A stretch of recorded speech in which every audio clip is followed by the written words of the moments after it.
Türkmenistan'ın Bilim Ministerliği tarafından yurdumuzun mektep okuwçylarynyň arasynda okuw dersleri boýunça yglandylan Altyn asyryň altyn zihinleri atly Bähdeşiň Aşgabat şäher we Bolan tapgyrlaryna badarga berildi.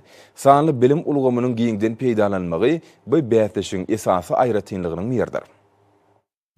Hormatly Prezidentimizden berkar döwletimizden bagtyarlyk döwründe häzirki zamanyň ýokary talaplaryna laýyk pikirlenýän zehini ýaşlary üýde çykarmak, çağlaň tebigy zehinlerini ösürmek babatda bilim işgärleriniň öňüne goýan wezipelerini durmuşa geçirmek, dersler boýunça okuw maksatnamalaryny özleşdirmekde, aýratyn okuyup başarnyklaryny görkezden mektep okuwçylaryny höwetlendirmek hemde olary halkara bäsleşiklerine taýýarlamak bäsleşiň esasy maksatdyr. Umum bilim berýän mekteplerde öwrenilgen okuw dersleriniň oňsy boýunça geçirilgen bu bäsleşigi Aşgabat şäher we vilayetler boýunça 10-njy 11-nji synplarda okuyan okuwçylaryň 4500 goly gatnaşýar.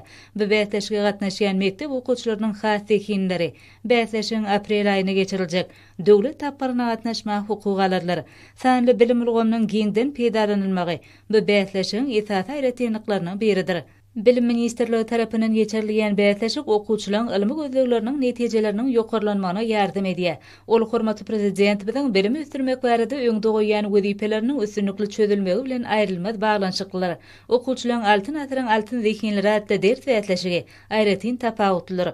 Çünki oňa gatnaşýanlyň maksady okunulgy, ýeňşe bolan anamy aýdyň duýulýar. Mektep okuwçylarynyň ilmi gözlegleri ýaşlaryň dünýä garaýşynyň giňdigini, ilme bolan gyzyklanmalarynyň ýokarydygyny, bilim ulgamynyň ýokary netijeleri beklenýänini görkezýär. Bu ýagdaý berkar döwletimizden bilim pudugyny arkada Prezidentimiz tarapyndan ketgitlenen işleň üstünlikli durmuşa geçirilýänini suwtnamadyr. Şunu bilim işgärleriniň milli liderimiziň bilim özgörtmelerini amala aşyrmakda dünýä tejribetiniň ýokary gadananlaryny peýdalanýanlyklary üren ähmiýetlidir. Munyň özi ýurdumyzyň bilim ulgamynyň halkara ölümlerine laýyklykda ösýänini görkezýär. Hormatly Prezidentimiziň ýyl ýurt bähiyetli amala aşyrýan işleriniň netijesinde berkar döwletimiziň bagtyarlyk döwründe ýaş nesil hakyndaky arada döwlet siýasatynyň ileri tutulýan urlarynyň birine urildi. Ýurtbaşlarymyzyň öňden görçülükli paratatly ýol başlaryna döwletimizde ýaş nesliň döwri wagt bilim almagy, hunar we ilim öwrenmegi, beden we ruhy taýdan sagdyn bolmak üçin giň möçürli möhüm özgörtmeler amala aşyrylýar, ähli şertler döredilýär.